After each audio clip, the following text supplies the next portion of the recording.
Hello, everybody, and thank you for tuning in to the Liberty Report. With me today as co-host is Daniel McAdams. Good morning, sir. Daniel, good to see you. Well, the world is not as peaceful as we'd like it to be. It could be a lot worse, but there's always some stirrings around the world, and sometimes we get involved in a few of those things. And of course, our viewpoint is that we get involved way too much, and we go looking for trouble, and too often we find it. All you have to do is think back these 15 years or more in the Middle East, and that's an ongoing crisis. But today in the news, there was several things going on. We're sending tanks to Georgia, you know, and we do that every year for a military exercise. At least we participate, but we've never sent tanks before. And we up the number of troops we sent over there. And I'm just not quite sure why that has much to do with defending our country. It seems like an aggravation.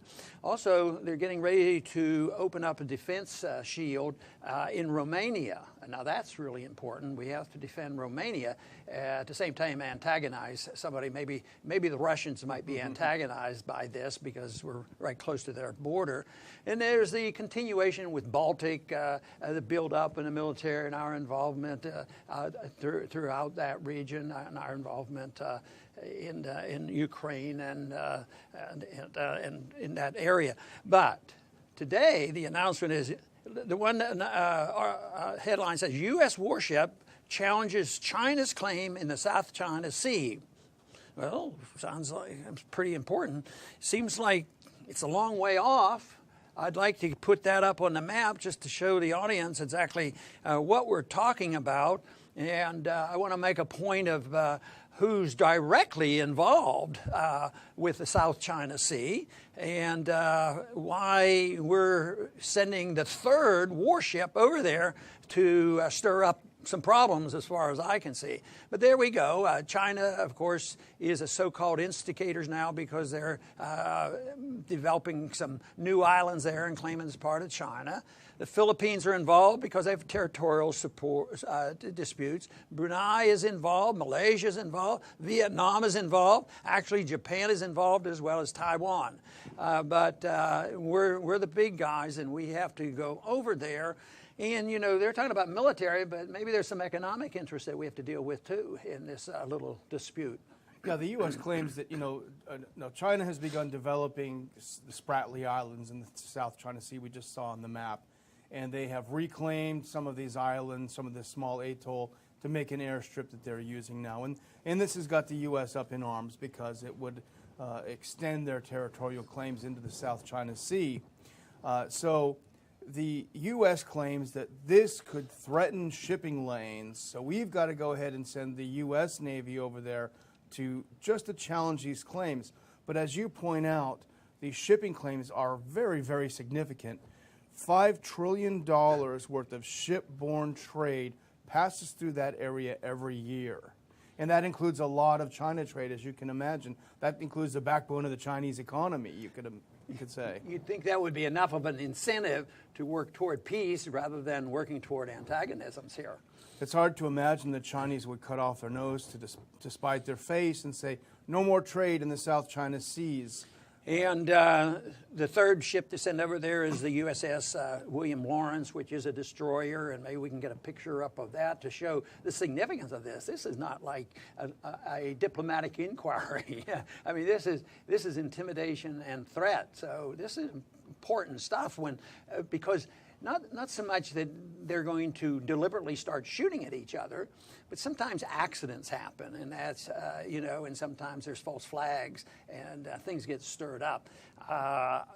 Right now, it doesn't look like that's what China's intent is. I think they're expressing themselves, and it's a regional discussion, but I don't think they want to have any conflict over this, especially with the amount of trade involved.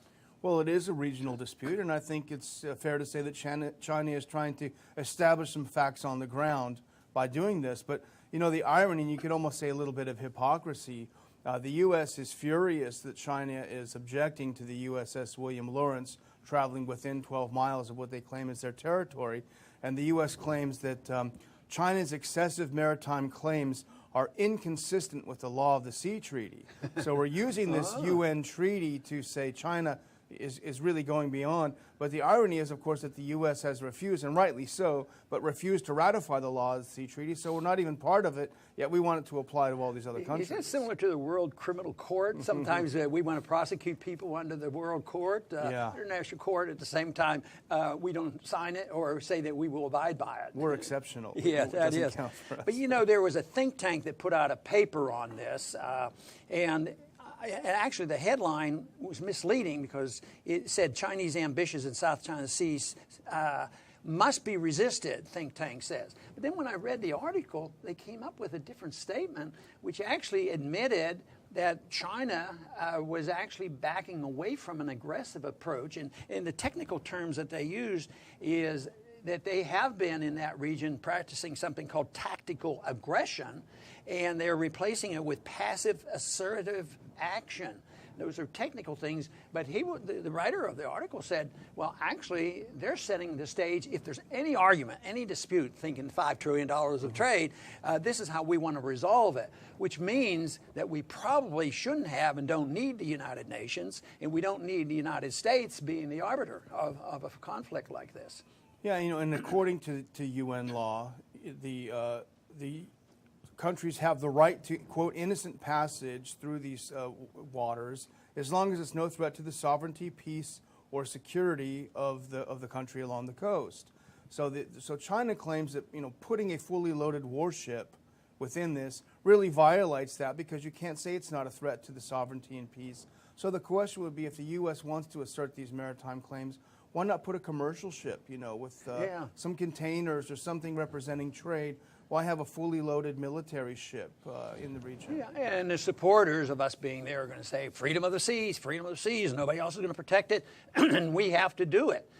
But our argument about the bilateral and regions dealing with these problems has a pretty good history of success, because I remember my concerns in college in 1956, because I always knew there would be a draft, and I always assumed I would be drafted. And in 56, I thought I was going to be drafted over the Suez Canal incident. But here, Israel and the British and the French decided that they were not going to turn the canal over to Egypt. So there was a major conflict, a major waterway, a lot more major than this. So Eisenhower, you know, was asked to come in and save the day and make sure that the British and the French could maintain that canal. And he just refused to do it. But it finally got settled. There was no war, and the parties were there. And although Eisenhower was involved sometimes with intrigue and behind the scenes on foreign policy issues, in this case, and this was generally his argument, not to get into the armed conflict. And so he avoided that. But also, I think we might even compare how Crimea was settled. You know, that's a property dispute, a borders dispute, and Russia has their arguments. And you know, by us not being involved any more than we were, of course, we were involved way too much anyway. Actually, those boundaries are pretty well set right now, and it didn't require the United Nations. It had to rebuke, really, NATO in some way, because we were with NATO trying to dictate to them. So things can work out when the parties who have the biggest interest, and I think more of that should have been applied to the Middle East, too, rather than us dictating boundaries in the Middle East ever since World War I, which I think is a source of so many problems there.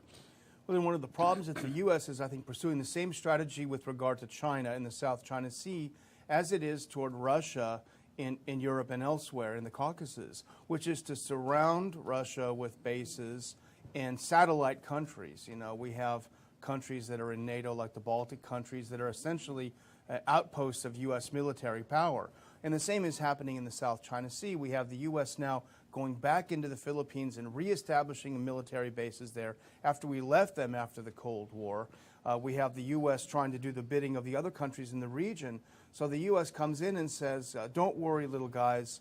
We're going to give you the money, we're going to sell you the weapons, and we're going to protect you. But what it does is it provokes a reaction. I think that's what the William Lawrence was supposed to do, was to provoke a reaction from China, and it did. Very similar to what happened with Russia in the Baltics and the other U.S. ship China scrambled some jets and buzzed the Americans over there to send a message that you're in our territory.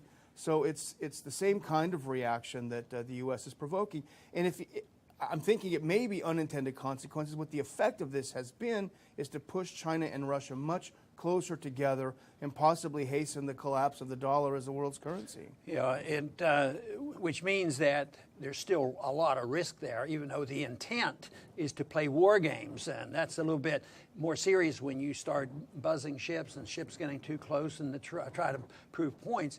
Because like I said, there can be an accident, there can be a problem, planes get shot down and who knows what. So it just doesn't make any sense. The American people should realize that our national defense, our national security has nothing to do with our compulsion to deal with this issue over there when the countries involved should be dealing with it. So I see this as such a strong negative. Well, the Philippines, the expected winner of the Philippine elections that are upcoming, he has suggested multilateral talks with China. And China, of course, has refused that because that brings the U.S. into a dispute that China doesn't believe it has a place to deal with. So China believes that it should have bilateral talks with these countries. And frankly, because of how much money is involved, how much of the economies are involved, it's hard to believe they couldn't come to a more equitable solution to this part of the world without the U.S. coming in with warships and bullying and violating the territory. You know, before we finish, I want to ask you a question, bring up a subject probably not too related by this, but it does involve our military-industrial complex because they got a neat contract the other day, $3 billion from the British, and of course, I think they're pretty close allies of ours. $3 billion to get 9 Poseidon submarine hunters. Now, that's good for Boeing. But for some reason, I can't help but think there's some shenanigans going on. But what national need for security to own these ships, these submarine hunters? Who's their enemy that they have to have these? I mean, this sounds like they're preparing for World War II or something. Well, they have been. UK has been very aggressive toward Russia. But I remember what you always said when you were in the House, and it made a lot of sense, is that the military-industrial complex probably shouldn't be allowed to sell weapons to other countries, even allies, because all of these weapons were developed in technology that was subsidized by the American taxpayer. We pay all the R&D, we upfront all the cost of these, and then we socialize the costs, and then they privatize the profits. So if this had been built by the market and didn't get our subsidies to a company like this and sweetheart deals, it might have cost them $6 billion, and of course the Brits wouldn't sell that, but they're indirectly related all the time. So I think that that is just another example of how outrageously expensive this is. I do want to thank everybody for tuning in today to the Liberty Report, and once again, stirring up trouble in the South China Sea, unnecessary, needless, and dangerous, and costly, has nothing to do with our national defense, and yet barely a word will be said. It takes a lot of searching to get information like this. It won't be on the evening news. The presidential candidates won't be required to take a position on this because everybody's for the freedom of the seas, and it's our obligation to protect it. I want to thank everybody for tuning in today to the Liberty Report. Please come back soon.